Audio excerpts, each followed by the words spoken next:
Yo, this is Derp with Kurp. I think this is our. Hold on, let me adjust my background here. Nice. I got a great Derp for you today because we got special guest Walter Bosley coming on the show. Who I think, Mark, am I right? He's the most foremost expert on NYMZA. Is he like the guy that did all the NYMZA work? Mark, no. Can you hear me? Him and Dr. Joseph Farrell did that. Yeah. Yeah. Oh, right. Because I'm a big Joseph Farrell. I try to find all the Joseph Farrell stuff I can find, and then I'll see Walter Bosley with some great stuff. Always talking to him, and then Bosley has his own channel. So Mark got Bosley, but before he gets in here, I want to see how many people we got on right now. 365 live viewers. Yeah, now's the time to like do comments and stuff. Why don't we just do that up top until Walter gets here, right? Yeah. I was a lot of questions. I was telling people that if they want their comments read, they need to send at least $10 super chat. But since we're just well, you don't make them do that. I mean, yeah, in the future, all that business shit. But I just have them answer questions right now. Right. I really no. You know what annoys me, dude, when I want to do super chats and stuff, but it really irritates me the cut that YouTube takes out of everybody's money. Yeah. Like if you get demonetized, this is my favorite. I don't think it's never been fixed, right? If they go, you can't have advertising on your channel, they still run advertising on it. They just don't give you any of the money. Yeah. How is that legal? Yeah, I know. Yeah. We got to get Sam on here at some point because Sam, I mean, nobody's been beat down more by the algorithm than Sam Tripoli. Yeah. Oh, hold on. Look, I got some comments here. Is this 3 Claw Pod? No, it is not, because I got to go do another Derp with Kurp with Dave Landau over at the studio. Let's see. I want to see Kurp sit down with Michael Ridley's aunt, who used to get railed out at Clinton parties in Arkansas in the 70s. Now, it's funny you should say this, Nathan, because just last night, Butterly was at the club, and I guess he did Mark Ridley. And Mark Ridley told him that his aunt used to do sleepovers at the. This is how Tim Butterly told me. It's Mike Ridley. I'm sorry, Mike Ridley. Why do I? Oh, I'm confused with Mark Ridley. They used to run the Comedy Castle in a. Anyway, his aunt would do sleepovers with the Clintons in the 70s. Now I'm like, oh, would they know each other? Were they younger? No, they were a married couple running for like mayor. Is that a normal thing? You have sleepovers as a couple, yeah, just very strange. And I would like to ask Mike Ridley about it. But last time I was there, I was in my. I kept saying Carlos Metzgerante, but it's actually Andrew Bustamante, the CIA guy. And I was in that outfit talking to Mike, and he brings up his dad worked for Skunk Works. Like the stealth bomber and all that.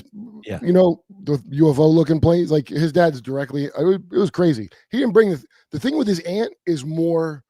I want to get into that more than anything with Skunk Works because I really don't care about planes. Right. I don't care about engineering, any of that. I want to hear you filthy sex stories of your aunt and what kind, if they drank any blood. All right. Let's see. Love all your takes except Asperger steaks. Don't mind being made fun of. There's lots of material, but we are not cow robots to be. That's a real Spurg way to respond to that, dude. wait, hold on. Let me answer that guy. Okay. So I don't remember what he was saying about my Asperger steaks. So I didn't know this. I thought this was like a joke, but you know where Asperger's comes from, right, Mark? It's some Nazi commandant of a camp whose last name was Asperger. Of course. Matt McCrowley. So Matt McCrowley is an Aspie who's on Landau's show. Mm-hmm. I don't know if you know Matt, but he's going to be on the episode I'm doing later today. And he rattled off the whole thing of it. I thought that was like made up, but no, it's real. He would look at people who were autistic and pick out the ones to live because they were more functional, and that's what seems like a weird way to name that, Yeah. But just looking at this dude's picture, I can see you're not the new Zoomer version. See, you got to understand this, Eric. Let me put this in. This is how I mentioned it to Matt, because Matt bristles at my Temple Grandin. You got to admit, Temple Grandin did that cow presentation. But you're older, dude. I can see the gray in your beard. So you're T800, okay? You're T800. You have a definite skeletal shape. These new Zoomer ones are like amorphous liquid metal gender blobs. That's the new model. They hadn't perfected it yet.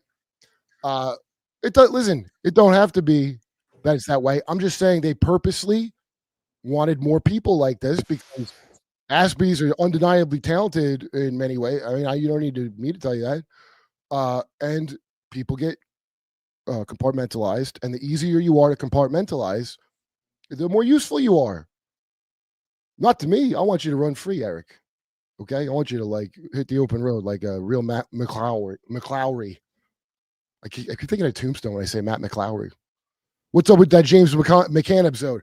I want to get him. Okay, so I'm getting the trial of Matt Edgar tomorrow episode. Matt Edgar is a comic, lives down here, some LA. His dad is the second. I don't know. He's like the second man in charge of Homeland Security or something. His dad's like really high up. And I was going to try to somehow connect Epstein to Matt Edgar's family because of this. But really, it was because I wanted James McCann. The original trial was going to be James McCann. I'm putting him on trial for his adult conversion to Catholicism, because like that's very strange. And he used to be a Unitarian before that, which is like even weirder. He is from Australia. So I was going to do a court case of him, and it was going to be like a Man for All Seasons. You ever seen a Man for All Seasons? Oh, wow. It's a good reference. And if you're a real like Confederacy of Dunces type of dude, you'll get that reference, you know? Anyway, he couldn't make it. He had to do something with his kids. He lives kind of a far drive. So the last minute, Matt Edgar volunteered to sub in. And I can tell you, my case against Matt did not hold up. I had a really thin case, but sometimes as a judge, you're trying to doing the best you can. Right. But the Matt Edgar episode of the trial is really good. Jamar Neighbors is his bailiff in my court. And I had one fat guy as the jury, and I just showed my evidence, you know, and the jury made their decision. And this is going to be out on YouTube. Yeah, what I realized to do next court case, I'm just doing pre-crime from now on. I'm taking a page out of our friends in the Middle East, our best friend / aircraft carrier, and we're doing pre-crime. So people, you know, like I wanted to have Dave Landau today. I couldn't get the court studio. I had to get the smaller one. But I was going to. Dave Landau to me is a ticking time bomb of rage. I mean, he's not. He's like the most nice guy. All right, let me see the next one. Richard Metzger. No, I have never met him. A long time ago, I emailed him because I was like, "Hey, your name's Metzger," and I didn't hear back. But why would I hear back about who gives a shit? So I have heard of him, and I met. And I could be wrong, but the last time I looked up like Richard Metzger's disinfo stuff, I don't remember being it wasn't like bad, but it wasn't like I want to hear something I don't know, you know. But I might be wrong, so tell me. I'm frequently wrong about that, and then I got to go back and look. Did you get through that interview with Soraya and Carlwood last night? I got to the midpoint, and it was all good. Yeah, that guy Soraya is interesting. I'd like to talk to them because he wasn't saying anything that I don't think. And oh, you know, I want to talk to him about, dude. Kundalini psychosis, because they were talking about that. Yeah, where you open when you open the drapes up here. Exactly. Here's what happens, guys. If you do too much of this, like yoga or like, I don't know, you're a chick that never had an orgasm, then you risk opening the drapes. They call it the crown chakra, but I call it the drapes. Yeah, the astral peeping toms start getting in. They start looking. And then, and well, no, it's just seeing stuff you wouldn't normally be able to perceive. And the other way, okay, yeah. You know, it looks an awful lot like schizophrenia when people talk about it, but schizophrenia means nothing really. It's everything and nothing. But I've had two people when my Jenna's friend was doing Reiki, and she somehow, like, it's weird. They like force it in some way. I've never done that, but she's in Florida doing it, and they popped her crown chakra apparently. And she started seeing like demons, like people with like black eyes and stuff, and it freaked her the hell out. And she became a born again Christian and stopped all that, and it stopped. It freaked her out that bad that she was like, I got to go to church and marry Megs. But like, yeah. And so I was telling a friend when I was working at Chris Rock movie, doing punch ups, one of the writers, I think he's from Philly. Oh, what's his name? Funny dude, man. But I was telling him about this concept. He goes, I know what that is. And he tells me that he yelled at I'm going to tell you his personal story, but it's like, imagine you got something off your chest, some trauma from real young in childhood that nobody ever talked about. And then all of a sudden in one night you blasted everybody that knew. It was something like that. And he said he was up for not on any drugs, 3 days straight. He was up in a manic state. seeing visions and whatever. And that's exactly what that is. So you might have heard Greg and Soraya talk about this. This is the higher side chats for people who don't know who I'm referring to. But one of the things that Greg said, and he's heard this on his show from a guest, and he's repeated it a lot. He said that when they're talking about ayahuasca and psychedelics and seeing these other entities, the indigenous tribes who are very experienced with this stuff, they said to someone that Greg talked to that, you know, you guys take ayahuasca and interact with all these beings, that's fine, but we're not interested in the people who take the bus. In other words, when you do ayahuasca, that's like the lowest rung of astral entities that you're interacting with. It's like taking a bus and expecting to meet like the love of your life or something, right? Like, I'm surprised these natives had a concept of a bus. That's where I'm impressed. well, Now, this that might is be a something modern to time travel. story. Yeah, this is a modern story. They're indigenous people in like the Amazon today. They know Right. what buses are. Yeah, But they understand about the pineal gland being the second butthole. exactly.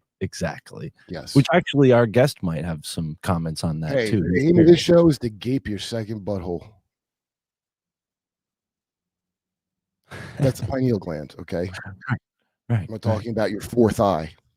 Do you know all the chakras? Of course, all my Okay. chakras have been open. Well, I don't know what system you use. From the bottom though, the bottom is the carpet. Above that is the Rogan sphere. That is your gut. You know, it lets you tell the difference between peepees and wee-wees. Like, hey, that's a wee-wee. Like, I know what a wee-wee looks like. That's a peepee. That's in the Rogan sphere. A lot of, hey, don't get that stinking shot. And feel that in your gut. Like, hey, I feel like that. That's the Rogan sphere. It's got nothing to do with Joe Rogan, by the way. Okay. Joe will look up all the science. He actually will, and he'll tell you it all.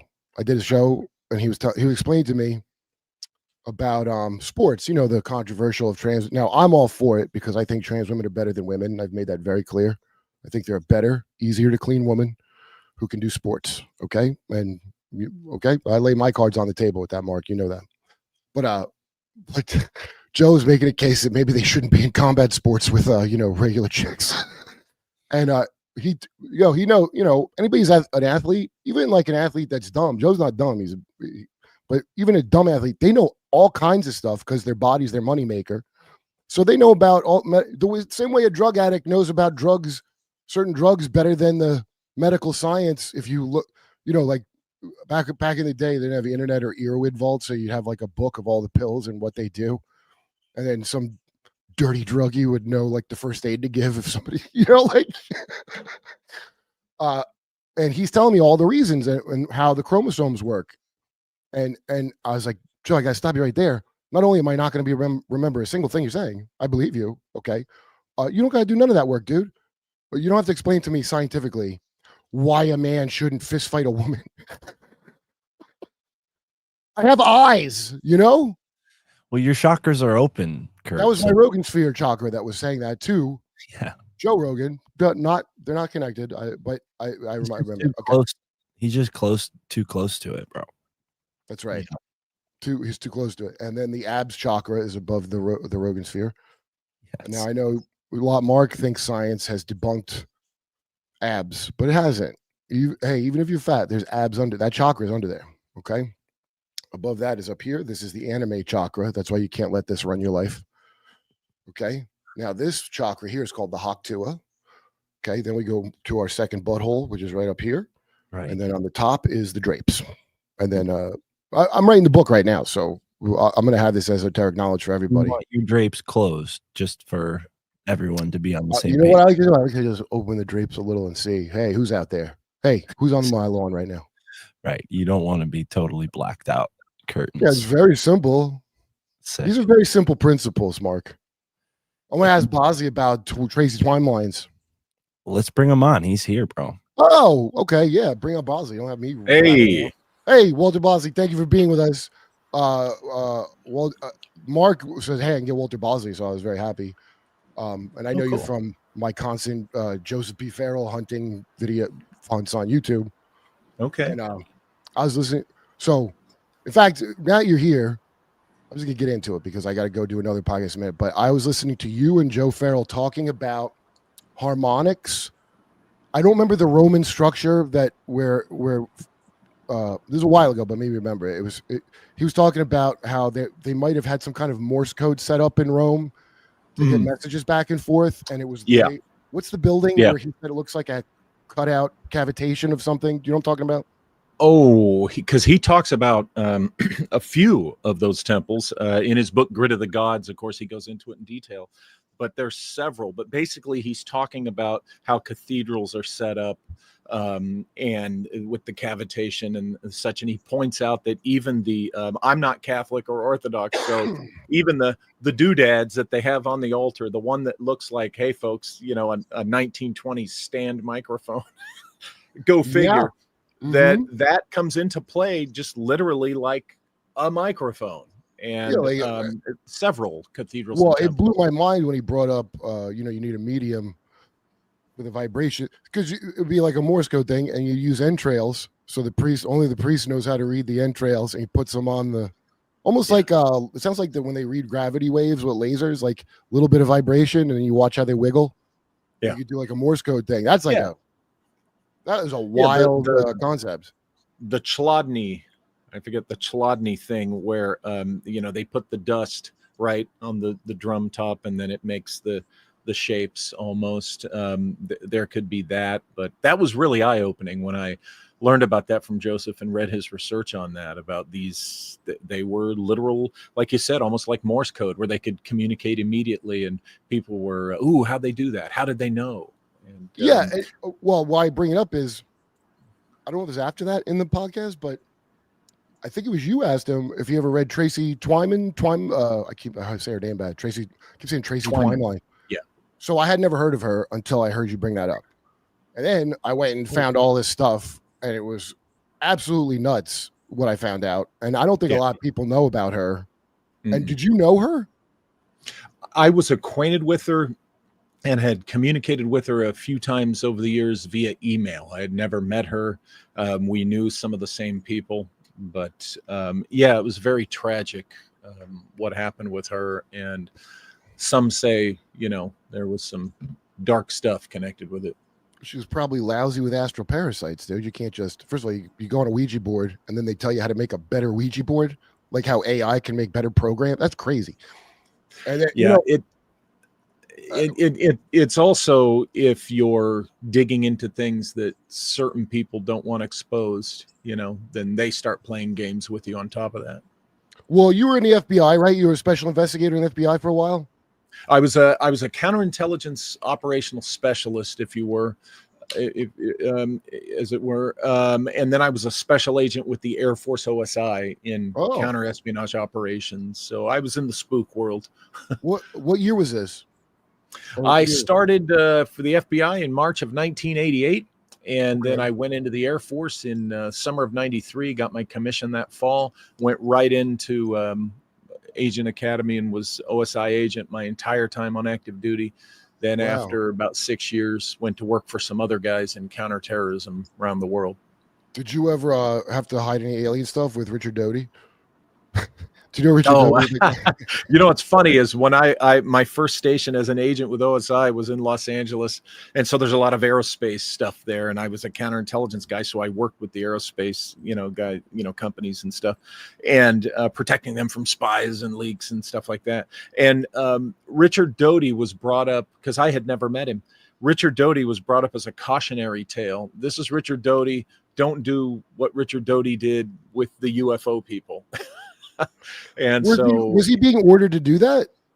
Well, here's the thing. In all fairness to him, I became good friends with Greg Bishop, who wrote the book. I'm doing a brain dump. He wrote the book on the Paul Benowitz case and the whole Doty thing.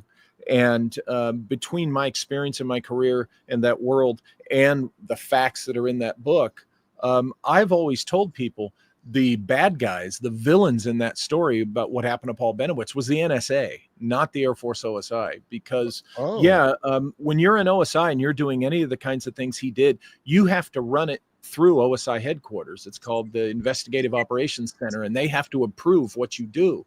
So somebody at headquarters certainly knew what he was doing. Now, you do have margin and leeway where you can screw up Yeah, right. out in the field, and it's not headquarters' fault. But for the most part, yeah, he was doing what he was told. Yeah, so I'm like, I always see this repeated thing where, I mean, I guess that's the nature of it is there's some kind of, you know, less than ethical operation going, and then the guy running it, who's being told to run it, is the bad. And don't worry that we got the bad guy, everyone. It was just bad apple that did this. You know, it's like a repeating pattern. But so especially the OSI thing, I'm sure you've seen the parade, and I've seen you talking to I just had Dark, you know, Daniel Dark Journalist on last week. Yep. And I see you guys talking about the parade of Intel spooks and their nonsense. When I go on Rogan, I try to tell him, because that stupid documentary that was, I think it never even came out, but it was about to come out, and they're showing Clapper and the other guy who's clearly a reptilian, John. Who's the other one? Brennan. The two Russiagate guys. And John Brennan. And I'm watching this, and you know, Evil man. yeah, and you're like, oh, I'm sure they're going to tell me what's up with the 80 or whatever the flying things are cover up. I'm sure these guys. Do you think maybe, hey guys, did Russia maybe have something to do with it? And so I'm always curious about that, because you know Joe has I don't trust that Avi Loeb guy. He's some kind of Israeli tech intel, whatever the hell it's called, Togli, and then Stephen Greer. Do you think there's any? You think he, because you know Baha'i? I don't trust no Baha'is. Number one, I know about Baha'i. I wasn't aware that was considered a Mossad thing, but maybe it's not. Maybe that's nonsense. But yeah, from what I was told, but Greer, they said, was Mossad, and I yeah. It would make, because I don't understand why he would get to talk to any presidents and brief them on anything. He seems like a new age hippie guy. He didn't. Greer's a BS artist. You know, he was caught by more than one person staging those, you know, UFO appearances on his weekends, that he has people pay a lot of money to spend a weekend and calling up UFOs with their little flashlights. It's ridiculous. It's as ridiculous as Chris Bledsoe. I've been to one. Yeah. Oh, that's a great one. I'm glad you brought that up. Because my God, at Contact in the Desert, I went to one of his. We went to one of his sky watches, and there were airplanes flying over. And Bledsoe was like, "Well, there's one. We've called it down. It's from the other dimension or whatever." And there were people that were clearly saying, "No, that's Flight 432 from Palm Springs to Phoenix," and it was clearly an airplane. And he would say, "Now, come on, people, stop doing that, because you know you got to get into it and believe." And it was such a ridiculous scam is not even the word for it. And you know, Greer is kind of a flim-flam guy like that. But what you've got in the UFO community, you've always got a critical mass, just the right number of people who are true believers that want to believe this stuff, whatever they're told. And they're the ones that keep these guys alive. Even Lazar was proven debunked years ago, and now how I've heard you guys say that, but I just don't know how. Well, Stanford Friedman pretty effectively tore down the alleged resume of his education at MIT, Lazar's education at MIT. And then there are other people who either worked at Los Alamos, shoot, I can't think of the name of the place out in New Mexico that's connected with Los Alamos, or Area 51. And they've clarified that, okay, there's no way this guy was that. And then the actual physical locations that he claimed, there's a hangar and stuff like that inside of it. People have gone out there that have access to the area, and they've shown this is nothing but a mound of dirt. It's not even one of the, now they do have mountains at Area 51 that they've hollowed out hangars, and they do have the artificial, you know, kind of camouflage looking doors that look like dirt, you know, but this isn't one of those places. So the place where he said all this secret stuff was going on, there's just nothing there. And this was years ago. And, you know, he gets revived, and there's enough new people by so wait now. I thought it was like S4, and then, you know, that hand scanner thing he was right about. Is that not, that's all not real? Okay, the hand scanner thing, that was even revealed publicly in the movie Close Encounters. Have you ever seen that, where they've taken I saw it. I don't remember that, but that's wild. It is. Yeah, they've taken the shot out of Close Encounters of the Third Kind, which was released in late 77 or 78, and it shows them putting their hand on the very thing, And this is something Lazar claimed was ultra secret, and his followers say, "Oh, nobody knew about that till Lazar." It's like, no, it was in a Hollywood movie, and it's been around. Why did they know about it? How'd who? Why did Spielberg know about it? Because it's available. The information was available in open source. See, what happens is in that world is open source science and tech publications will talk about the existence of these things, and then the national security world or whatever, security world will use these things because they're useful. They work. Right. It's not that their existence is a secret. But they're where they're applied. It's sensitive, so they try not to put it on blast. Yeah, no, it makes sense to not broadcast. And then I think, well, I think you take on this too. Like, a lot of movies, you'll see people say that's some kind of soft disclosure, and okay, maybe it is. But as a guy that writes, I wrote TV in a long time, and I'm always looking into this stuff, and I'm trying to find new shit nobody else knows about because they just didn't find it. Yeah. So I can easily see somebody doing the same thing as me when they're writing something. There's a spate right now of like MK Ultra related or Monarch, frankly, related movies. Yeah. Don't Blink, the Zoe Kravitz one, which I saw where I was like, whoa. I tried to write to the guy that wrote it because I'm like, what do you know about that program, dude? Because that's wild what you got in there. Yeah. And I didn't hear back from him, but I see his stuff pop up, and I know they did this stuff that I won't say. I know a couple people that you've heard of that are famous, and it's pretty wild what happened to them. Yeah. And they're still to this day having to I forget what you call it, that rapid eye movement therapy that sometimes massive combat trauma vets do. What's it called? EPM. Yeah. So, and it blew my mind because I would never thought to ask anybody if they had an issue like that. And then I find out there's a shocking, like when I would ask people who were in Gate. And I don't think anything happened to me in Gate. I was in that. It was Gateway in one place and Gifted and Talented in another. Yeah, I don't remember what we did. Yeah. I was MGM in California, late 60s, early 70s, mentally gifted minds. It was all all the same thing. So it's a lot of like, I imagine, there's funding, and then it's like local discretion, which private you contract that out to. And then after, I guess you got a few layers, is probably then you could do really nefarious things once you've established a series of cutouts or whatever. But when I asked friends what they did in it, they told me the weirdest. So here's one that I kind of think I know what it is now, but I didn't at the time. My friend Brooke, she's from College, Texas. So she was in that. They took her class, I think middle school or younger, but they took her class to a separate building. It was a darkened room with a big hot air balloon basket, and all the kids had to get in a hot air balloon basket. And they just stand there, and there's this screen like of a movie, and it's of them flying over Italy. And I'm like, what? That's what she told me. That's wild. I think it's some remote viewing thing. That's all I could think of for what that would possibly be.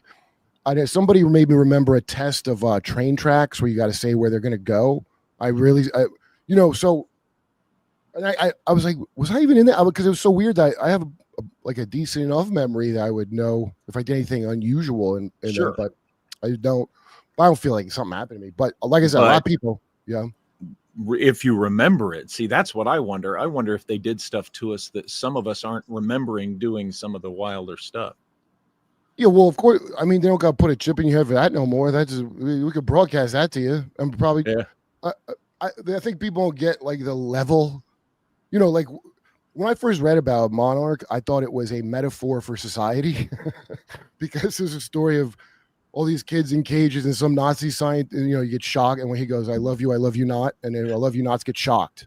I love yous, no, they don't want to be the I love you not. Right. And I go, that's how our society works, isn't it? That's like the homeless or the I love you nots. You don't want to be like them. And sure. But I'm smug. It's actually both things. They did that shit with Nazis they brought over, which is crazy that's okay. Oh, yeah. And a bunch of people are still rattling around. There's a new kind of shooter. I mean, at this point, I honestly, I can't think of a single one of these like mass shootings that I think is organic. Right. Hold on. What is that? What does that mean, Mark? The hell does that mean? I don't believe these are organic. What is with America with the mass shootings? Most because you have gun. I read the J.R. Sweet is. You ever hear that guy? Vaguely, that sounds familiar. He was a Mormon from Idaho, and he was a chosen one that got his family picked out to be in the thing. So Kathy O'Brien which came on Jimmy's show, So I read her book. Okay. And I remember Yeah. hearing about her in the 90s when Yeah. I forget how young I was. And I was like, oh, it sounds like crazy. I read the thing and like she was a sex slave of presidents, etc. It was a Wall Street Journal, I think. Yeah. And I'm like, that sounds crazy. But then I've gone back and look at media from the time when people were coming out and saying stuff, and it's insane. And they all got 90s hair, and they're talking about stuff that like would get scrubbed off of YouTube. If I wanted to put it on here, I'd go find it on Odyssey. Yeah. And then I'm watching it like that whole satanic panic to me is some kind of muddying the water to cover for a lot of like real foul crimes. Could be. Yeah, could have been. Because think about it, if you've done some program and you've unleashed a monster that you were not expecting to unleash, what's their standard operating procedure? It isn't to take the due blame and apologize and try to fix it. Oh no, you got to cover that stuff up, right? Because why? Because as tragic and as horrific as that could be, there could still be in their minds something useful in that. Yeah, right. And some people argue that it was, that kind of thing, the satanic panic, the serial murders that started with Zodiac and all that were part of the plan to cause this chaos and terror. Well, panic's the cover. I looked up how long did it last? We had panicked. How long did that last? Oh, like 30 years. What? That's a long panic we had. Oh yeah, because they kept reinforcing it with, okay, here's this. Now you're calmed down from that. Well, here's this other thing. Oh, now here's the satanic panic. Oh, here's this. Yeah, and they just kept hitting us with it. That Presidio scandal is a big deal, and when I started looking at that, my girlfriend's like, oh yeah, the McMorton preschool thing that was fake, but no, it wasn't fake. The blueprints had tunnels there. Tunnels evidently are not that hard to cover up in a hurry or just not look for if you own the people, the apparatus. And then what blows me away now is because if you think of the Catholic Church scandal where the evolution, where it's like a thing everybody knows, and it goes from being like, oh yeah, I heard he was with the priest, and Jimmy Dore show him on. Jimmy told me in Chicago when he was young, this priest would take him water skiing, and everybody knew there's something not right with him, but it was your responsibility for Father Hansy not to. So if you did, like, he'd teach the kids how to water ski behind him, and you had to like dodge him, and if you didn't, then all the kids, like that's how it was. And then all of a sudden, it's a huge scandal. My friend Barry Crimmins, he's dead now, but Barry, it's unbelievable what he went through and how he helped a bunch of people. He's a comic. Yeah, I don't even know I can say it on here what happened to him, but he was only 4, and it really messed him up, to say the least. And so when I went on tour with him, every state we went to, some family or somebody would come up that he helped them navigate the legal system after, because it's very difficult. He was like the equalizer. Like it was like I was, the old English guy with the gloves. Like it was amazing, and I still remember this because where were we? Some small town, but it's these 2 women and their dad had been the mayor, and she said, yeah, we'd had repressed memories of stuff our dad did. Okay, they didn't say anything about Satan or nothing, but at the time, I was like, I thought that's debunked and there's no such thing as repressed memories, right? She goes, no, it's real. I go, okay. And I'm not going to say to her it's not real, but I was like, it turns out it is real. And that foundation is run by the goddamn Temple of Satan or whatever. You know that? The repressed memory syndrome. So I wasn't aware of that. I was like, oh, they said it's a thing and now it's not. But I know it's a big tip-off, which is multiple personalities. That's debunked, but not DID. Dissociative identity disorder. UFOs are silly, but UAPs we think are real. There's a little branding thing going on every few years. Oh yeah, control the narrative. Yeah, so I don't know. The thing I'm trying to figure out now is, especially because I got to be on a news show and see current events, which I have to tell you sucks. But I find drinking helps a lot with it. I find, and then when I look into this stuff, because especially the NYMZA stuff you did, I'm really curious about. How does Israel fit into this? Because I got Avi Loeb. I remember that Israeli, he's from like Unit 82 or something, who said there's a galactic federation. Remember that a few years back? And Trump knows all about it. I remember the first time I heard of the tall whites was Obama's in league with the tall white, like 2011 roughly. And you couldn't find nothing on the tall whites at this time. Yeah, the tall whites were just the one guy. He was an enlisted Air Force guy. There was a movie that they made about him and these tall whites back in 2006, and I was mysteriously invited to its premiere in Sholo, Arizona. And I never did find out who had sent me the tickets to that. And he was the only guy, I can't remember his name, but he was the only guy talking about the tall whites being at Area 51 and in Nevada. And until, people started talking about Obama and the tall whites, and then it blew up. And then I remember it said in the article, it's probably Russia passing some disinformation to Iran. And so I didn't know about their whole deal with Russia at the time. So years later during the pandemic, a YouTube thing comes on, and it's just an interview with Charles Hall. So it's not even that movie, Walking with the Tall Whites. It's just his testimony or whatever. And so what struck me about it was I always hear, it's usually some Chris Bledsoe crap I hear about, like, I'm going to be, ascending and blobbity bloop and fifth density and all that. And he was like, no, they don't here to save the whale. He made it like we're Guam or something, like a little air base they stop off and, I never heard anybody talk that way about it. And then, because he didn't have any hostility towards these tall whites he's talking about, but it was making me laugh because he's like, okay, they're a lot whiter and taller than us. We're as strong as gorillas compared to them. They look at us as animals. Like, if you just touch one, they'll probably kill you. And I'm like, this is sounding, wait, are we the Congo now? Like, what's happening? Yeah. And it made me laugh so much that for a joke, not for any real research, I wanted to find out what the race, like, I don't know what the current lore of all the races of aliens is. I've heard the Greys. That's all you heard about.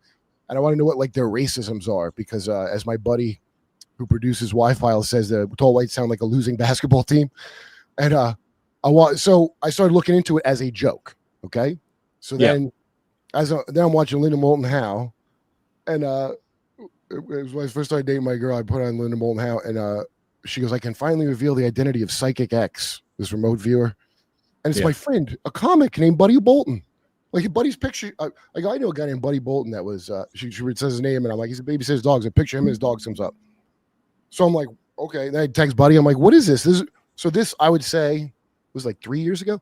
There's this remote viewing thing that is like blasting everywhere.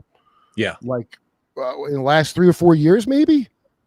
I was taught remote viewing in 2007. So it's kind of started to be a trendy thing for quite a few years now. As you know, it came out publicly in the 90s, so it's been around. But you're right. In seems like in the last 3 or 4 years, it's just everywhere. Yeah, why? Like, all these stories, I'm just like, why am I hearing this story now? Is my first question every time because I look at all the stories, because I'm trying to pick out the themes, Yeah. I'm like, why are you trying to tell me about Tartaria right now? Like a clear Atlantis reskin. Okay, is this like a Eastern Russian Orthodox Church plot? Like, I think Flat Earth is from Jesuits. That's just like, like a lot of these things clearly are ops. I'm not saying they're CIA. There's a bunch of groups. There's private groups that want to do ops. They all do it. So I'm just trying to like map that out. The thing that I thought was so interesting with your stuff was with NYMZA is I'd only heard of that airship spot sightings through Jacques Vallée things where like they're like the Fae and it was like dreamlike. But I heard you guys talking about it as real airship. Yeah, the 1893 airship mystery is what Vallée has talked about. I learned years ago about this guy Charles Delshow, who wrote these wild books with a lot of artwork and schematics of these little flying machines that he swore were being designed and built in the 1850s in California, the decade before our Civil War. And they used kind of, for lack of a better term, some type of anti-gravity. Although I hate using that term, and I'm pro gravity.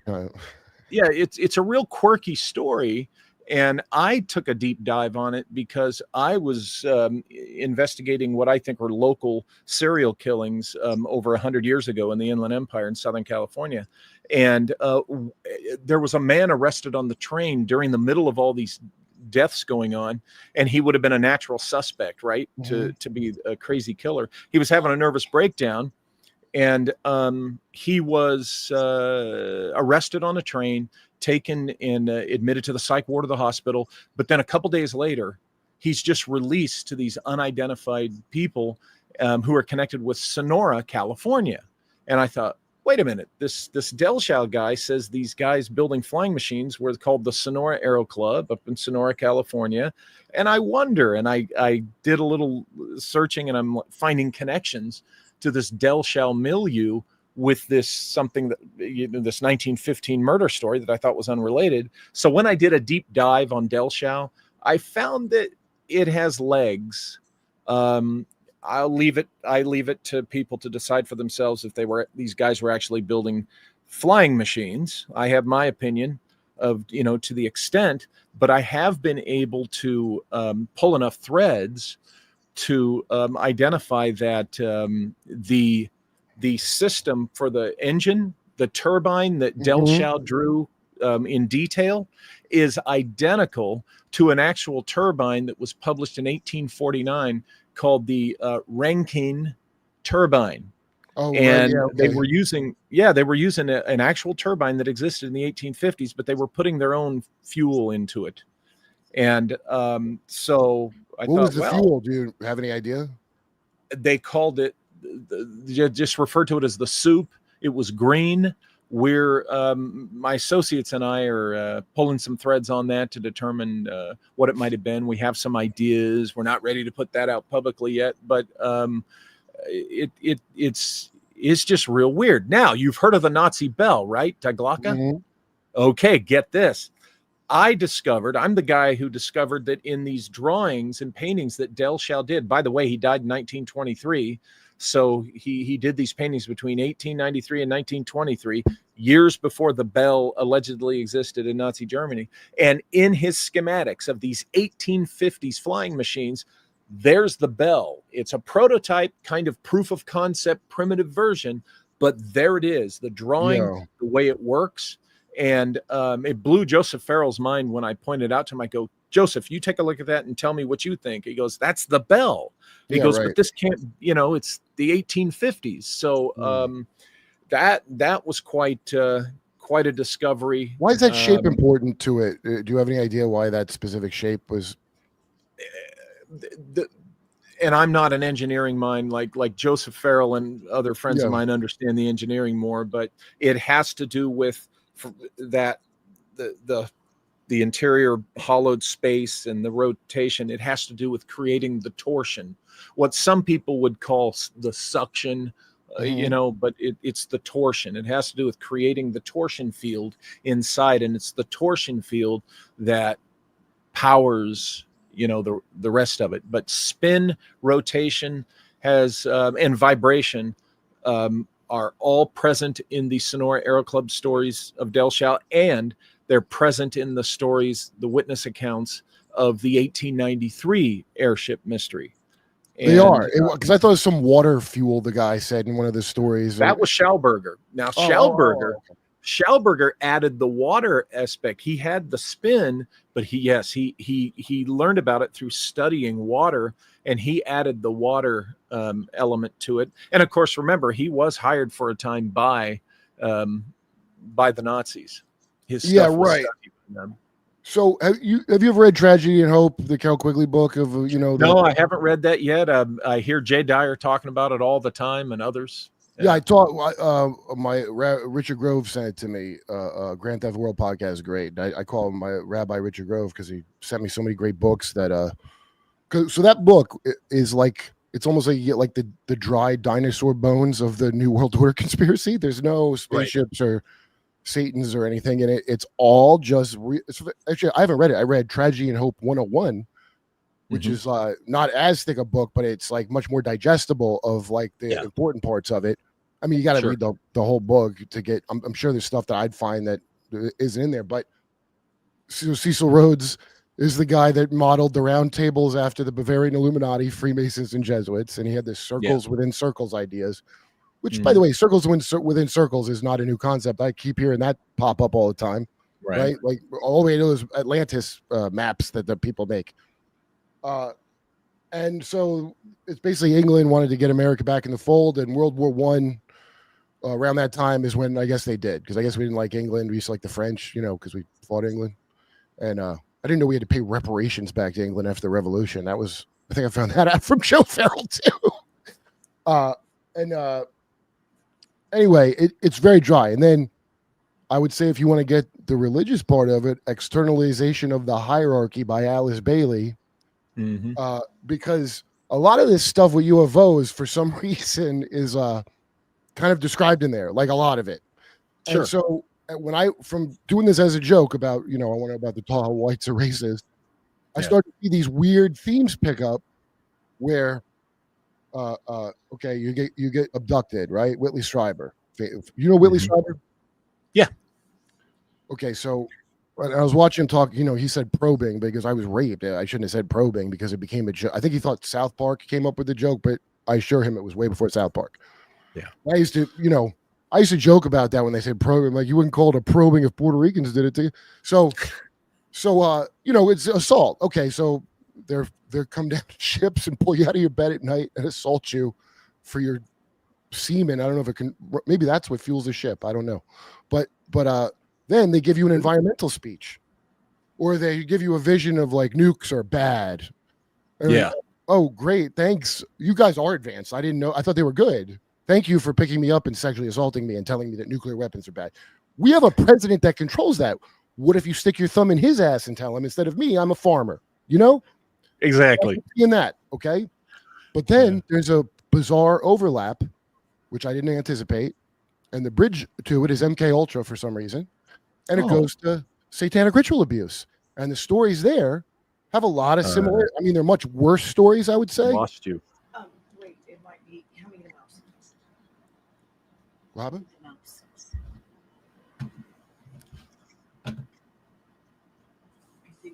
Did the speaker turn on? Oh, yes, it did. Oh, a thing came out. How do I turn it on? I'm going to forget this thought in like 2 seconds. I got no attention span, dude. Unbelievable. Want me to turn it back on? What is it? Whatever you learned about. Ask Walter about Lewis and Clark. Okay. Did Bustamante attack you? No, he doesn't even respond to me. Okay. N-word. What? Come on, man. What do you call a Federation? Wait, what? I didn't even read it. What do you call a Federation flagship with no Klingon bridge officer? Completely wharfless. Really? Oh, I can hear you now. Oh, okay, cool. Sorry about that. I was just reading. I'm having a day.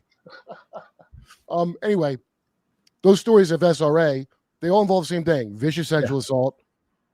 Also, environmental messages that humans are bad and shouldn't be on the planet, and the trees are better than you. And then my favorite part, both of them erase your memory after they give you this valuable environmental learning information. They erase your memory, so you have to pay out of pocket for hypnosis to remember not to pollute. Okay, so as I see this a lot, as a guy that worked in TV for a long time, I feel like I'm looking at focus groups.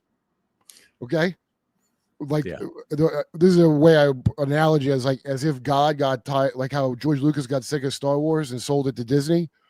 Like God's like, I'm sick of these people. I'm selling the whole property to Disney to finish it out. And now they're doing a focus group. Which one do you like better, spacemen or Nephilims? And that's why these stories are coming out en masse to see which one's going to test better. Then when I read that Final Events book from Nick Redfern, did you see that book? Oh, Final Events. Nick Redfern is one of my favorite. In fact, it's my favorite book of his. That's I think there's a big deal to that book because as I'm reading it, first of all, and I've seen other people talk about it. This guy, Jason Giorgiani. I keep saying Jazz Jabroni. Jason Giorgiani.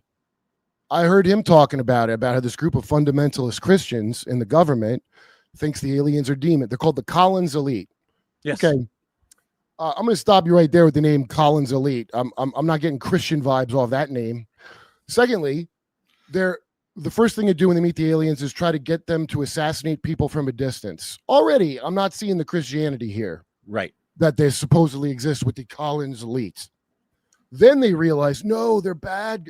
Now, if I just look at themes with no labels on or whatever, it almost reminds me of Tracy Twimeline's talking to Cain and Baphomet on her super Ouija board she made and realizing, oh, they're bad and they hate.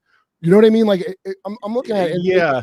Well, the Collins Elite kind of perked up on my radar when I read his book, because you do realize there are two. First of all, the Collins elite is not what they call themselves. That's what they told Ray Bichet, the source, that they referred to it as. But there's two factions in there. There's the faction that is the heavy Christian focused, and then there's the other faction that says, hey, maybe Jack Parsons and Aleister Crowley were, they got a good thing going here. Maybe we should contact these entities because, intel is intel, right? And we can use them. Right. So there's the two factions. Now, here's what's weird. I'm going to tell you something really weird about my career, my life. The man who was my mentor, who got me, really opened doors for me, and he spent, when he retired with 44 years in the U.S. intelligence community, started out Army Special Forces in 1950. He's also the man who was my occult guru. This is the man I kid you not. This leather thing I'm wearing around my neck now, I've worn one for 40 years. He taught me necromancy. Okay. He taught me a specific method of going to a cemetery, raising a dead spirit, and getting intel out of them. And he told me that there were people expecting me to know how to do this. Now, I was already working for the FBI when I started doing this. I went out to this colonial era cemetery on Long Island, and he taught me all sorts of other weird stuff that's like MK Ultra psychic, It's heavy Kabbalah stuff. Yeah. And yet at the same time, he was in that community, and I went from FBI to Air Force to some other guys. And the deeper I went, there were more of these, occult aware, knowledgeable. You know why that is, guys. So what's that? First, I want to ask you. I'm going to forget, but what is that? What is that leather? What is that? Oh, this. Yeah. What does it do? What's it called? This it's for protection, but it can be used as. Now, remember, this is what he told me.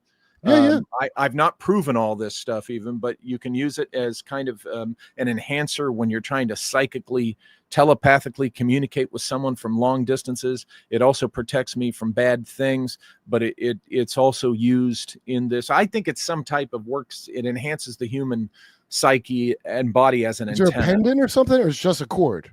It's just a leather cord. It's got knots in it. But it's got a certain number of knots in it, and wait, what's that called? I think I've heard of that.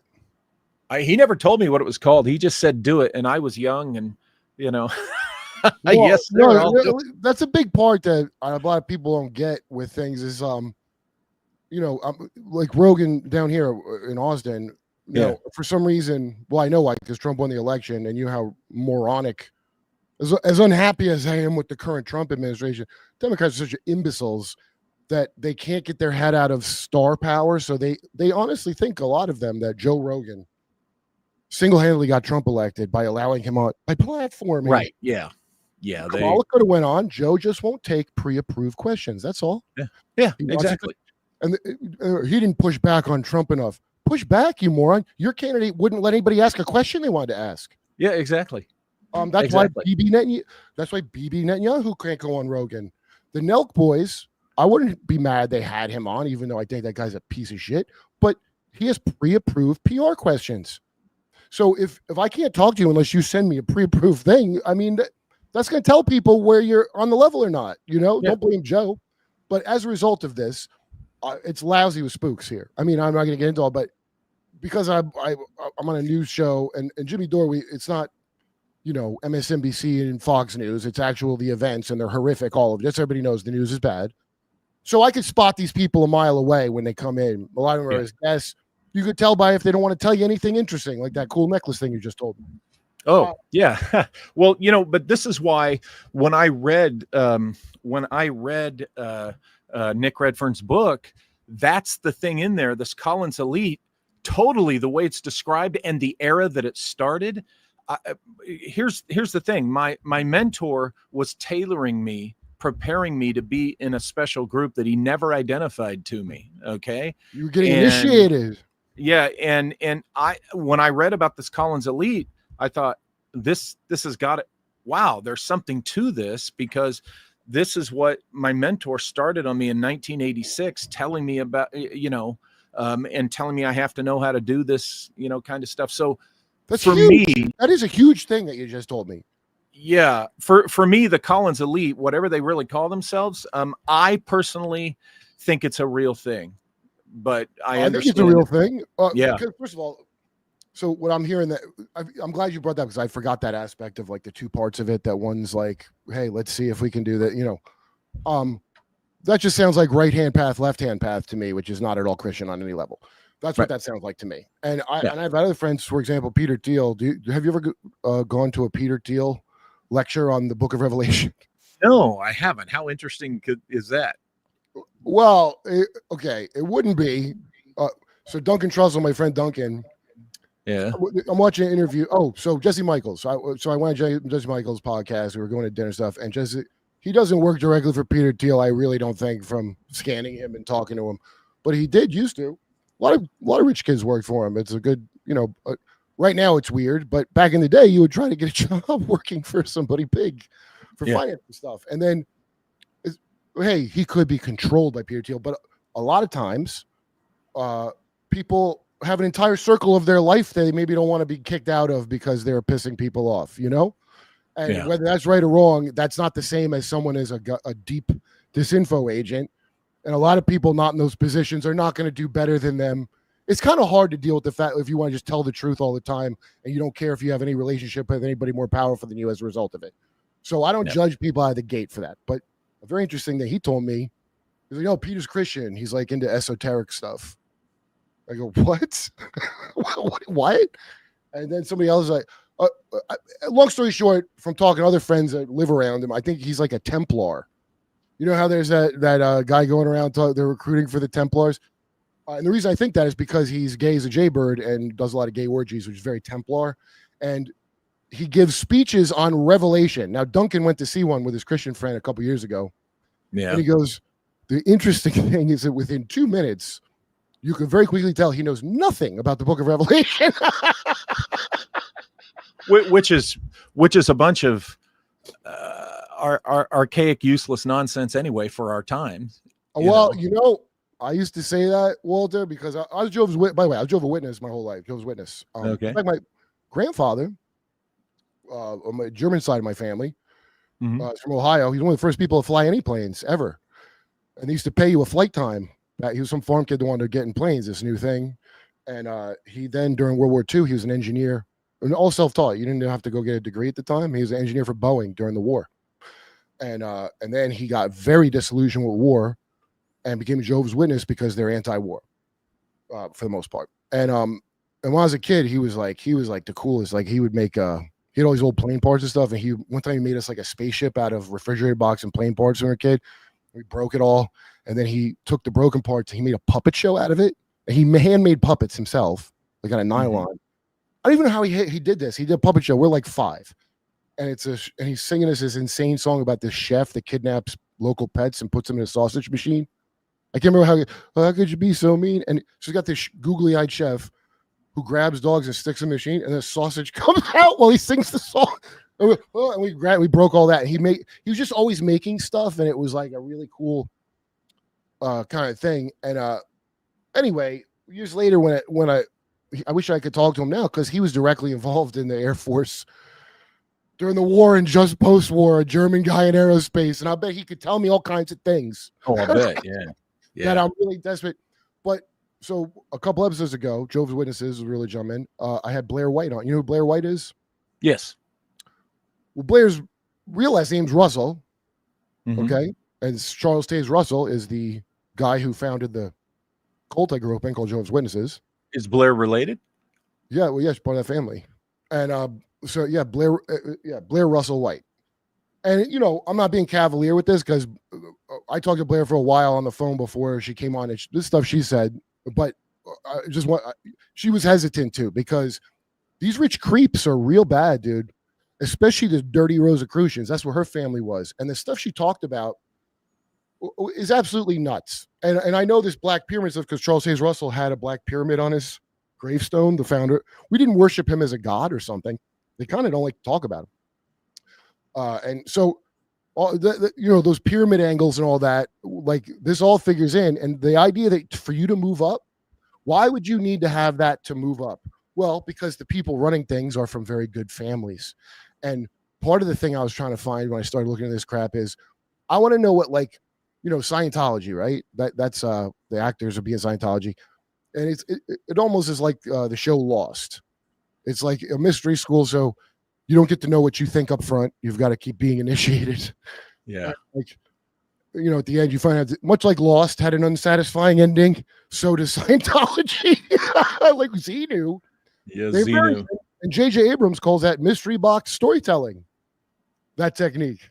Mystery school storytelling, And Yeah. I'm like, Yeah. what cult are the rich people in? The people that could form a Sonora Aero Club, okay? And the people that are going to be real high up in the intel and in sorry. And so that's why what you're saying with that necklace, that's a big deal, because that's a big clue that if you want to know something, you're going to have to know about this stuff. You're not going to be able to compartmentalize into science, and because they're all into that. And that's why every time I meet a secular materialist type, which I know quite a few of, who are smart people, Joe will have physicists on I want to talk to all the time. I go, I understand you're a materialist, dude. I get it. But you understand the people way above your head. They think they came from Atlantis or some goofy shit that I don't even believe. Like, do you think about that? Like, all your science is at the mercy of people that will tell you, that have leather magic necklaces to talk to dead people and shit. Does that weigh on you when you act all smug about your science? Because you don't even exist if they don't want you to. Yeah, you almost got to know probably a lot of great secrets just based on that necklace information, I would say. Well, here's the thing, though. Here's the thing. The other side of that is that I did consider, because I never successfully saw where I pulled a dead person up out of the grave. It just never. Is that what's supposed to happen? That was supposed to happen. So it pretty quickly, I'm like, okay, is he testing my gullibility?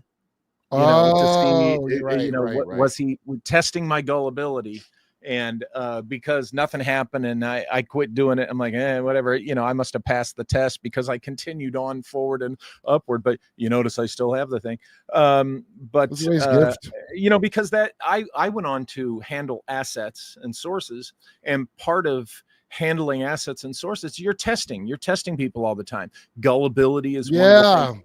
Also, if you tell them some wild story, it's called inking the water. You want to know you can trust somebody. You tell them some wild story about Atlantis, UFOs, aliens, or whatever, and you tell them, now you don't talk about this. You keep this to yourself. Well, if they go running their mouths, you'll know, that they ran their mouths, and you'll know, we can't trust that guy. So it's not that what they tell you is necessarily the truth. They're testing you. It's the conditions under which they tell you, and when they tell you who not to talk to or not to say anything about it at all. And this stuff crossed my mind. I'm like, okay, he's either pulling my leg just for a goof, or he's testing my gullibility, or he's testing my trustworthiness. So they got to give you some BS to do the test, because it doesn't have to be a real thing. So I consider that too. Well, I would hold on to that necklace either way, because if it was a test and you passed it with that, it's now you got a keepsake that now whatever magic thing is charged from you. Look, I have become convinced, over the years, several years, there's things unseen. I am not a materialist where, it's all there is what you can see and feel, and there's your job, and there's the Super Bowl, and just don't think about all these other things. I'm not. That's ridiculous. I've had too many weird experiences, so I am convinced that there is something more to our reality, that you just, it's on the spectrum, and so. I still believe that certain things, like we all do. We all have our beliefs. Well, once you find out how evil it could get, this is what's ironic. Is I never used to understand the movie The Exorcist. Why? I guess people that weren't religious were like blown away by it. But was it the story? The priest lost his faith. He's got to fill in for this other priest that got killed during the exorcism, and he's watching this wild shit happening in front of him. And I'm just in my head, like, okay, if I'm the devil, it's Pazuzu, but also I don't get that part. But okay, my best plan is for you to think stuff's not real, or maybe be right on the verge of J.J. Abrams' mystery box. Oh, maybe it's there.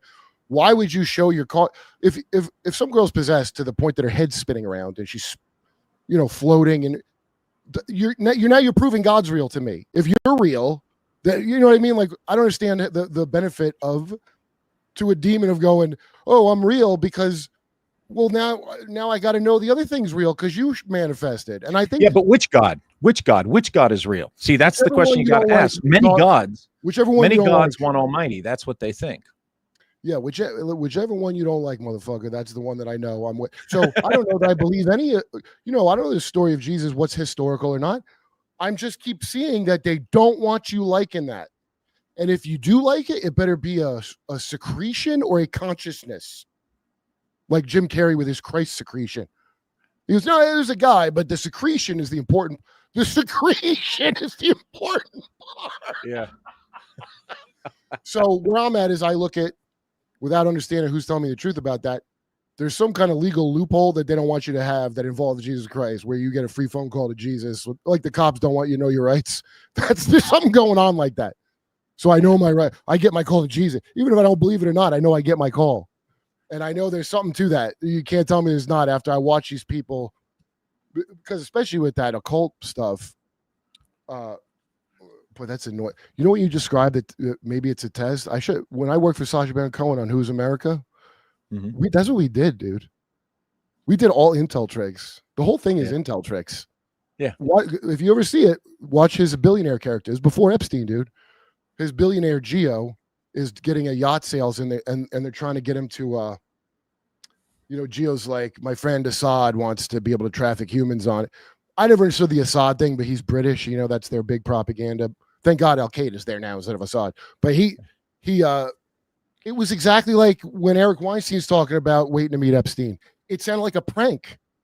And I'm like, we did that. And all the people, the way we'd set this up, we would do a predictive programming. So we had this one funny one where we're in Georgia, and local government is all like patronage. Like, how do these people get in here? And it's because it's like local glad handing, and they got the churches in their pocket, etc.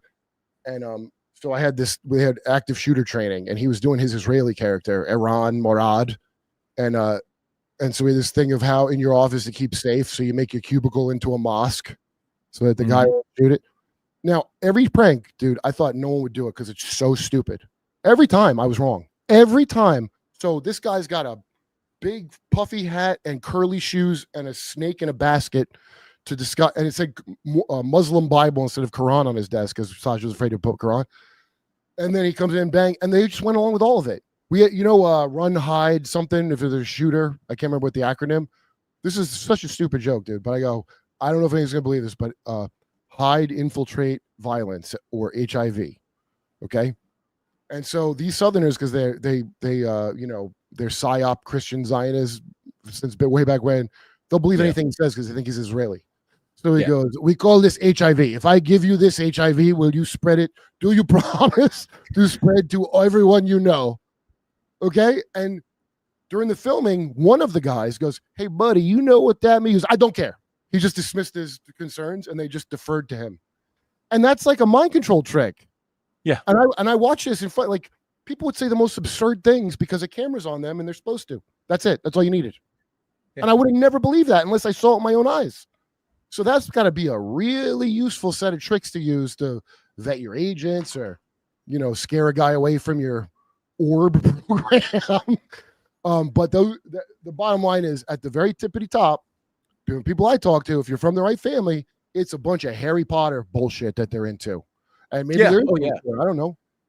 Yeah, it's on the one hand, from the asset handling or trainee handling, what they do is they look at the individual. You look at the individual, because when I did this when I was running ops, I could look at somebody for a year or more before they even knew I existed. I'd be looking at them. I'd find out what their hobbies were, what their passions, their interests were, and I could tailor my approach to them with that. Like if they were into baseball, when they did meet me, it would be at a baseball game with a mutual associate. This FBI, why does the FBI do that for I don't know what you're allowed to talk about, but what would you be? Why do they? What it sounds like CIA stuff, but is it just domestic? I guess that's the. Oh no, the FBI does it. The military agencies do it. you asset handle. It's for sources and investigations and operations. I was chief of a double agent operations branch at Wright-Patterson for 3 years, officer in charge of that. And you're vetting somebody to be a double agent, and that's getting kind of intense, because a double agent, you're sending into the heart of the enemy, so to speak, the target, and they've got to believe that this person is wanting to spy on their own country and sell classified. And you don't ever really know what's going to happen. I mean, you're out there. There's that movie that Russell Crowe did with Brad Pitt, where it's Robert Redford, Spy Game. Yeah. And Yes. and you see Russell Crowe, I think, is out on the golf course, and he's waiting to hear. I mean, I had literal weekends like that where I went golfing with my guys, and my asset was on the other side of the world, and this was in the 90s, so you're just waiting for that pager code when he tells you he got home safely, because until he gets home and sends you that pager code, you don't know that if you send him to the Soviets or the Chinese or the Cubans or whatever, they could be rubber hosing him or putting the electrodes on his nipples or something, you just don't know. So you have to intensely vet these people. So you got to understand what they're about, so how to work them. And I know that sounds all evil and stuff, and these methods have been used to wrongfully manipulate people, but even when you're not doing it from an evil perspective, that's what you do. And in my case, I was into all this weird stuff from the time I was a kid because of weird experiences, and my mentor knew that. Okay, my mentor happened to be a relative. He was an uncle, one of my mom's brothers. Okay, really? So, and they love, let me tell you, the spook world, the spy world loves to do that. They love to recruit from within family members because you're a known. They already know your background. They know your weaknesses. They know your strengths. They know how to manipulate you. And so he'd been able to observe me from childhood, literally. And he knew that I was into this stuff. So this could have been a total theme that he ran on me. But the problem with that is I have had legitimate weird experiences, like lots of people. I'm not special for having these experiences. I think we all do. Some people just choose to ignore them because they're scary. I forgot some. Then I would remember them, and I go, "How in the hell did Yeah. I forget that?" Yeah, exactly. So, Well, Spy Game. Just because you brought that up, that's why I brought that up. Because I was bringing, I don't know who I was talking to, but you remember there's a part where like Brad Pitt tells like, I don't know, 2 lies to someone that are good. He does good lies. Yeah. And he thinks he did good. And Robert Redford goes, "No, you just said 2 lies that now have to be true." Almost like when I would write a script and before I understood how budgets worked, and I would just let my imagination run wild. But you got to keep your imagination within the budget. So because Brad Pitt had made these lies, they now have to construct all this backstory shit. Yes. And that's why it's better if you can avoid lying if possible. Yes. Like the amount that I'll watch these people say, "No, Epstein wasn't killed." The level of saying Epstein wasn't murdered, I'm like, is he alive? Like they say he wasn't murdered so much, I think he might be alive, because then you can really put your entire self into telling the truth. No, he wasn't. I always like pick up a thing like that when I hear these people talk, but that's what I think about the most, because if you really have to put that much, it's America. We're good at, that's one thing we're good at is Hollywood razzle dazzle. We can make whole fake things around a couple of lies somebody said to keep an operation going. The thing that I wonder about, so I love your research and of course dark journalists. I only learned of dark journalists from this guy named Nathan Reynolds. I don't know if you ever saw Nathan Reynolds, but he's from the Reynolds family, the Reynolds Raps, not the tobacco Reynolds. His story is a wild, and I'll tell you something creepy. When I looked into Tracy Twyman, I started correlating a lot of really upsetting things, which I'm always surprised by what's nonsense. And then what I'm like, is that possible? Like that blows my mind every time. But Nathan's family, what he spoke about, number one, is it's not like they're getting some kind of, according to him, I'm just going to stay in lore with what he said. Okay. And he don't make money off this. So it's like, it's hard to like contact him. He was in one of these generational families doing real bad stuff. And he's talked about Lake Havasu. You ever hear of Lake Havasu, Site 6, it used to be? Lake Havasu, yeah. And some Robert P. McCulloch bought it. McCulloch bought it. And he brought the Bridge of London. Yep. Uh, You know who else was involved in that? A guy no. named C.V. Wood, and The he's the guy that, Disneyland man. yeah, the Disneyland guy. I wrote a whole book, Latitude 33, about the Oh! esoteric engineering of Disneyland. That's what I wanted to ask you, because now this is an old video, so I don't know if you have a different opinion now. You said you looked into Disney and couldn't find nothing about Walt Disney himself that would indicate to you he was in on something, or is that changed, or am I wrong? Let me know. He was not a Freemason. I have looked into this more than once. I have people get angry at me and just stomp their Rosicrucian. No, he was in D Malay in high What's that? school.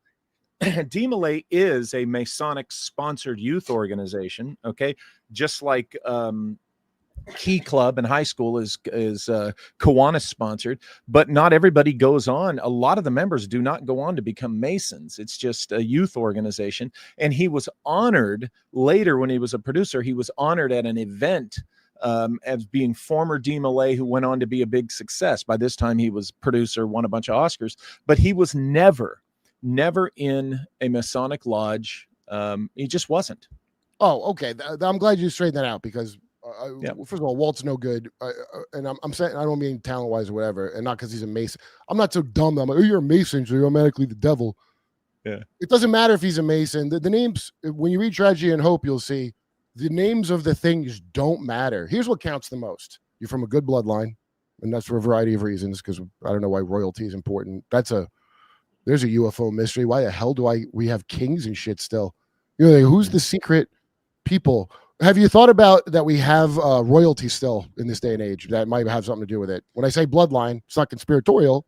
That's a thing we have for some unknown reason. Yeah, it's ridiculous. I tell you, maybe I'm American to the core, but to me, I have no use for monarchies.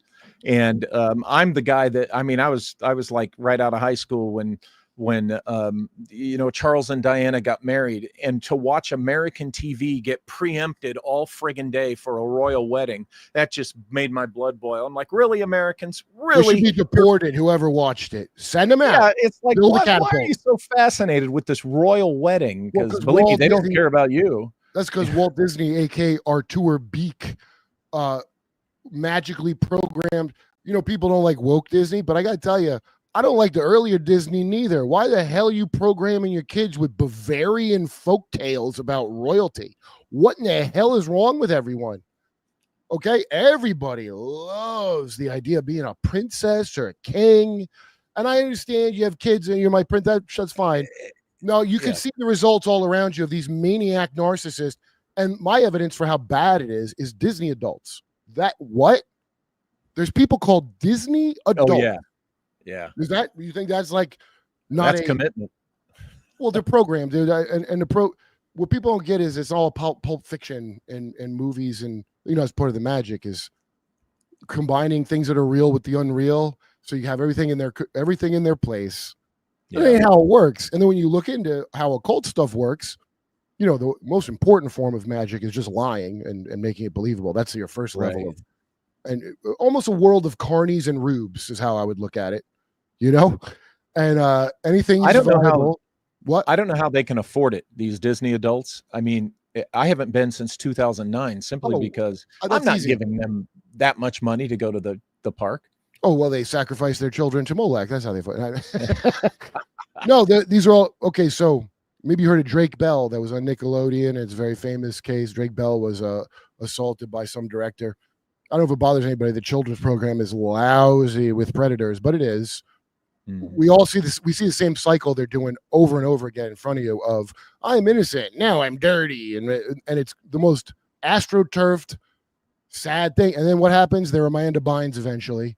And nobody questions this machine, right? They go, what's wrong with her? She's crazy. Blah, blah, blah. But all these people, their parents pimp them out into this machine right at the beginning. Anyway, Drake Bell went on to be something of a predator himself, it turns out. But before a Nickelodeon movie came out, or right after it, before he got in trouble himself, my girlfriend was in LA, and one of her friends is good friends with his future wife. So she went to their house. Okay. The whole house. Okay. The future wife talked in a high-pitched baby voice with pigtails, a little odd, like that. The entire house looked like a Nickelodeon kids show cartoonish set. That's what they lived in. Okay. And then later I found out from a buddy of mine that was a Disney kid and he was on a podcast with this guy, Drake Bell. Drake Bell goes to Disney. How much you go to Disney? Like, it's 3 times a week.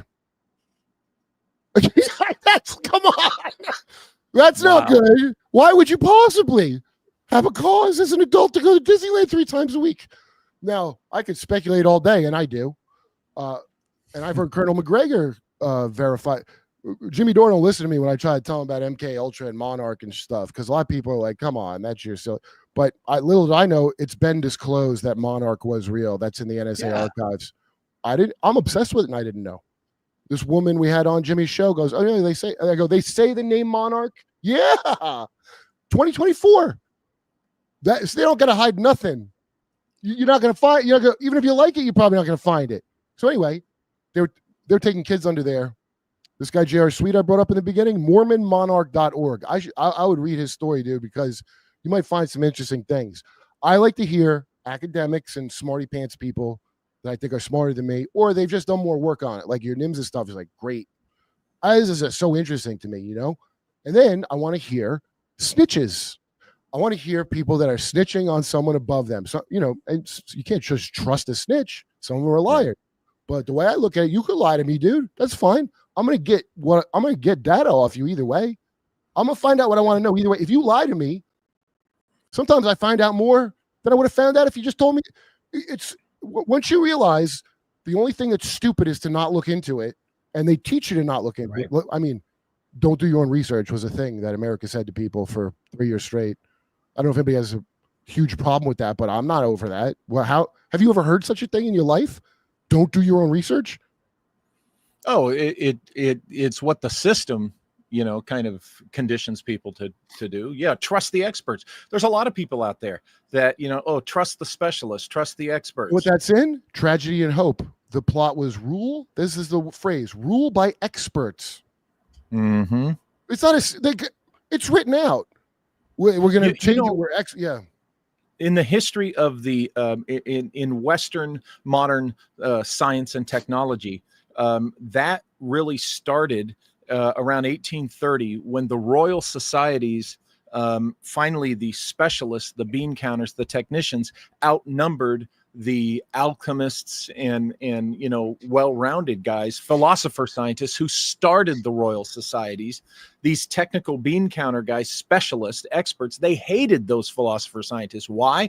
Because the philosopher scientists understood things comprehensively and were basically smarter than they were, could put things together. We don't want polymaths. Well, they finally, the bean counter specialist experts outnumbered. So then they took over the Royal Societies, and that was how science and technology and industry were steered. And that was the rise of using the experts to keep this idea of understanding things on the whole suppressed. And I think that's where that originated. Oh, it's written, it's in the book there. Cecil Rhodes, that great empire pederast that for some reason our leaders go to his. Yeah. Because British soft power, Oxford. That's where they bring all the dictators. And British outsourced all their crap to us in Israel, basically, back then. People think Israel's the head of the. No, they outsourced their colonialism to the Zionists. That's why it's useful to them. And they did. And I don't want to say Britain as if it's a real country anymore. It clearly is not.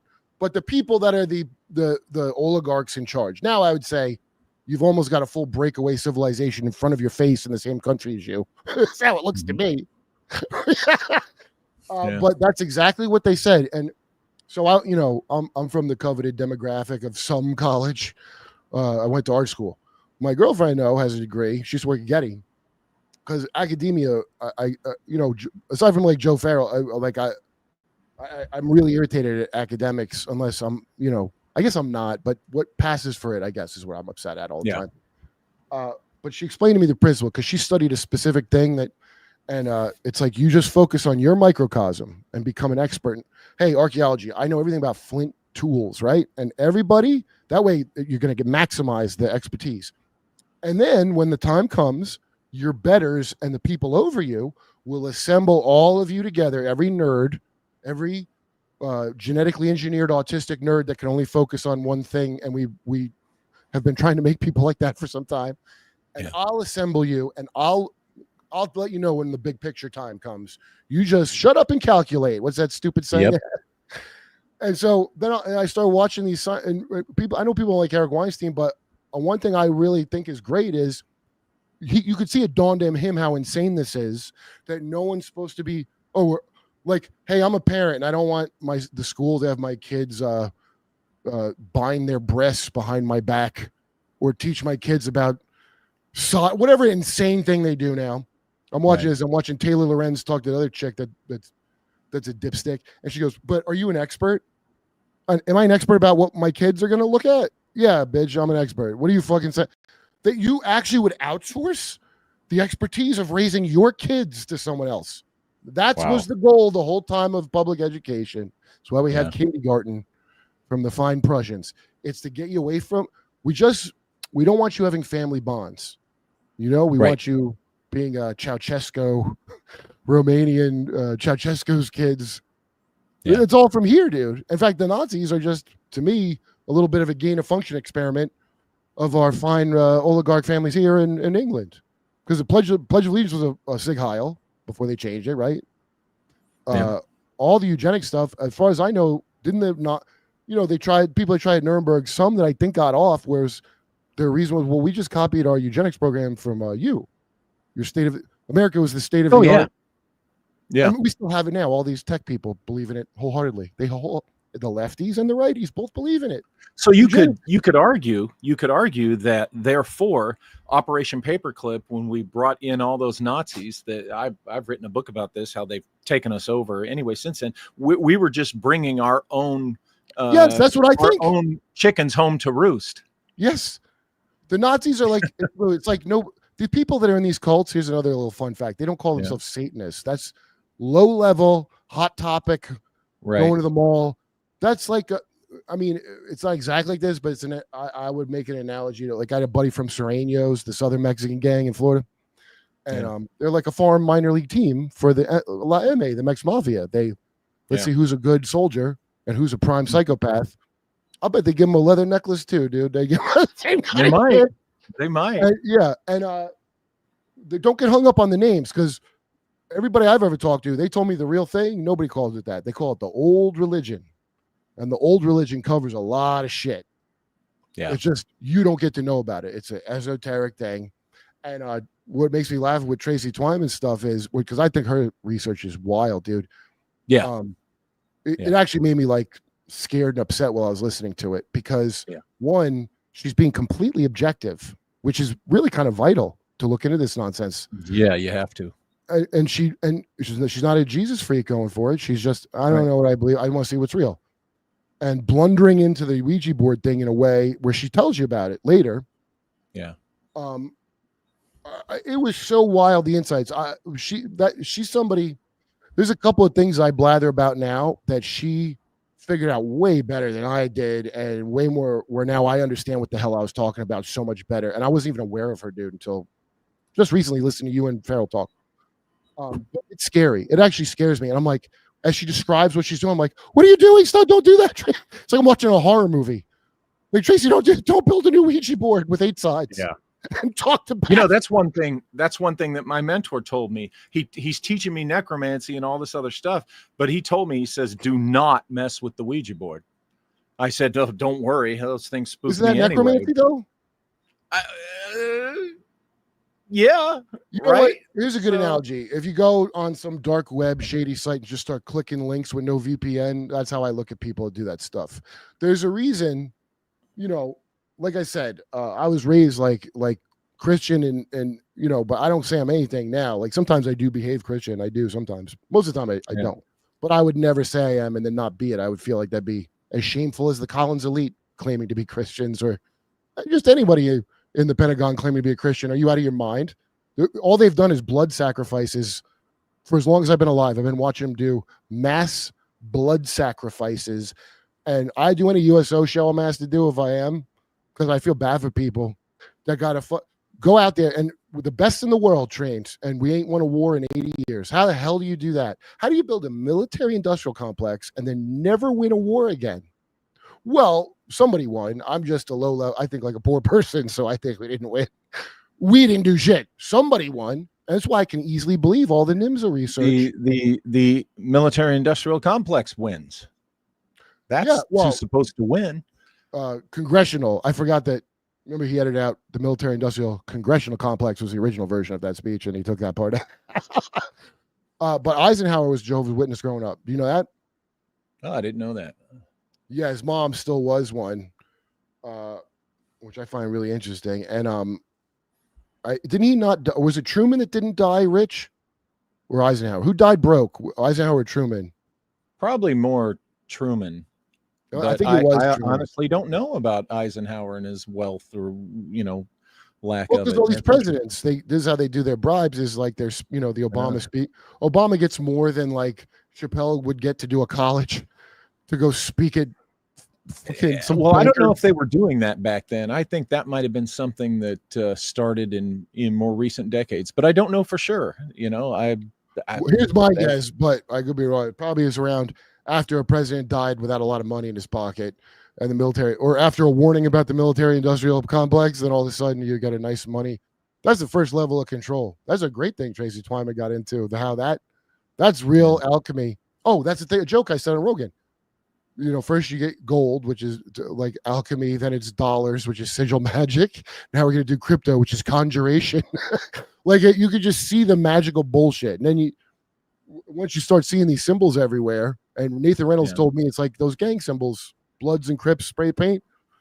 Like these corporations, or you can go to the town, any of these towns that are laid out according to the Masonic compass. It's like gang signs. They got familiar spirits. Nathan's family had specific ones, he said. Yeah. I would look him up on my friend Emma. She has a podcast called Imagination Podcast. It's all people that were in program. Now, some of them are crazy probably, and some of them are just lying, but not all of them. Just listen to it, because that's how I even learned of you, from somebody telling a crazy story that would sound maybe crazy to you. That's how I heard of you and Dark Journalist. Nathan in particular is how I learned about COG, because continuity of government is the biggest deal about it. And I couldn't believe every thread he gave me to look up, checked out. So the only ones that I can't verify are the wilder ones about the rituals he was in with Ophites, or he called them Ophites or Ophites. I don't know how you pronounce their dumb name. Gnostic serpent worshippers. You've heard of the Ophites? I've heard of Gnostic serpent worshippers, but they all kind of are. It's just Satanism. But Ophites are those priests of this. Now, he said he never saw anything. This is on Merkel's podcast, you could say, the last time Nathan appeared. He said he says he's never seen anything like these guys. They are really warped. And they got snake skin wrapped into their flesh so tightly that it's merging into like a dead body merges with the couch or something, because they're fat. Yeah. It's like that. Wow. And okay. He didn't give a lot. No, I never heard of Ophites. I had to go back and re-listen because I couldn't understand what he's saying. But he was in some bizarro. His family followed Nahash wherever it went. America's named after the plume, after Amaru, not after Amerigo Vespucci. According to Nathan, I'm telling you what he said. Mm-hmm. Amerigo Vespucci changed his name to be more like Amaru. There's Amaruca, the land of the plumed serpent. Okay, and he described it as a literal thing his family learned to commune with. And he said his family were treasure hunters, much like Joseph Smith's family. Uh-huh. And they would go in these mounds and find artifacts, and they knew to go look for them because they were occultic from wherever they came from. Yeah. And so it sounded so far-fetched when I first heard it, but then when I'm listening to Tracy Twyman, wow, there's a lot of overlap with what they're talking about. It's very upsetting. Yeah. And he's talking about people, whatever this thing was that looked like a prototype of a bunch of different, not Nahash, was it Zazel or something? The serpent. Nagas? What? No, not Nagas. Nahash, the serpent from the Bible. Yeah, Nahash, yeah. That's what they were calling it. And okay. But anyway, I'm getting off track. Just watch it, and I'm curious to know what you would think of it. And, okay. And it sounds like you know about some stuff, so... Well, that's the thing. We all know some stuff, but you know as well as I do, it would be 2 full-time jobs just to keep up with all the terminology. That's why I want to talk to everybody. And I got no high school grudges against nobody. Yeah, you talk to people and you bring your piece to the puzzle, they bring their piece to the puzzle, and you start putting the picture together. Yeah, and I don't like, hey, you plagiarized look, I'm a birthday clown for a living. This is just what I'm into. So I don't care if I came up with something originally with this. Take it. I want to know the thing. And what I find is I got to talk to people personally to know that just or understand a little difference of, okay, why are you saying this? Is some petty grudge with another person in your space? And that, or is it, I just want to figure that out. That's all. He said he had to go commune with Apollo. You know, Apollo, the guy, the god. Mm-hmm. There's a ceremony where he's in a metal, it's all surgical stainless steel room. They cooled it's in Phoenix, Arizona, where they pioneered, I guess, freezing you, like from that movie. Okay. Cryogenics? Yeah, I'm forgetting. It had Julia Roberts in it. There's medical students like stopping their heart with cold. Flatliners. Flatliners. Yeah. So apparently that was pioneered in Phoenix. Anyway, he's in a room and they got him laid down, and so these O-feet things are around, and they had these two guys. He said he didn't really specify. He goes, they weren't human. They were something different. These two things. Yeah. The first guy comes in. It's like a really tall, giant guy. Okay. Who's covered in blood. Like they took 5 buckets of blood and dumped it on him, covered in blood. That guy stood at Nathan's head. Okay. Another exact thing like him, who he said was blue. It was sapphire blue. Like it was drained because it didn't have any blood in it. And if you recall Tracy Twyman talking about how they need blood, that stood at his feet. So they're trying to do some polarity thing in that story. Let's say it's true. Okay. They freeze him and chill him down. He was out dead for 30 minutes so he could go and commune with Apollo. He said he goes to Apollo. He goes down. So there's astral now, right? Yeah. There's this lake of chaos in front of him that he can't cross. And like a white and a black serpent, which on Baphomet, that's what's in his belly, the white and black, Ahriman and the her Mazda. I didn't know this at the time, but I got that from her after I'm listening to the story. And he said the black dragon was speaking in this like chaotic gibberish tongue he could not understand. And then the white dragon said he could understand. And it gave him some golden egg thing that he had to eat, and then he could understand with the other one. Okay. They took him across this lake of chaos. And the way he described the place he was in, it was a place devoid of all. He said, I don't know if he said that he didn't, not sound, but there was like nothing, there's a area around it, but there was like no happiness or joy or not. It was just like empty of a certain feeling, very profound, which is kind of odd. He goes to meet Apollo. He goes, Apollo, and the dude asked him, was Apollo like a demon? He goes, no, Apollo's a man. He goes, it wasn't any. He was taller than a man would be. He wasn't dressed in robes or nothing. He looked like just a man. He's a man who became something else. That's how he described it. And Apollo gave him messages and lists of names of who needs to be killed and this and that. And then he gets pulled up out of it. And then he's still speaking, in Harry Potter, he called it parcel tongue. He's still speaking the tongue of the whatever as he comes out of it while these gross people are writing this down. So, okay, let's just say that's just an interesting story and none of it's true, but it's better than ones I usually hear. Okay.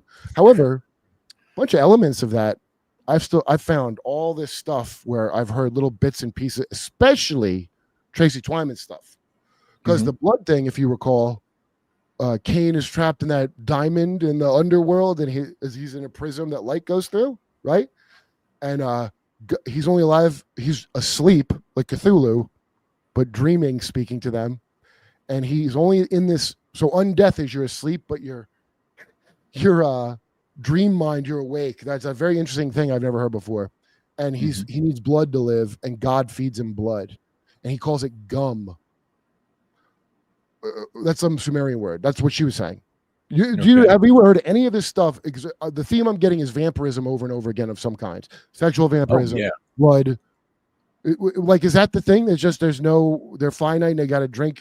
Have you heard that? There's something going on with this whole blood drinking thing. I mean, people point out the, communion in Catholicism and in Christianity, this is my blood. I mean, think about that. And, I know the real devout, true believing thumpers get all upset when you make any oh no, it's different in our tradition. Okay.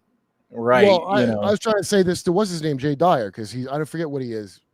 He's Orthodox. Yeah. And I go, look, man, Jehovah's Witnesses didn't believe in it. We thought Jesus was God's son. That is like, I really don't care. I don't see how that reflects on anything. Council of Nicaea bullshit, I believe.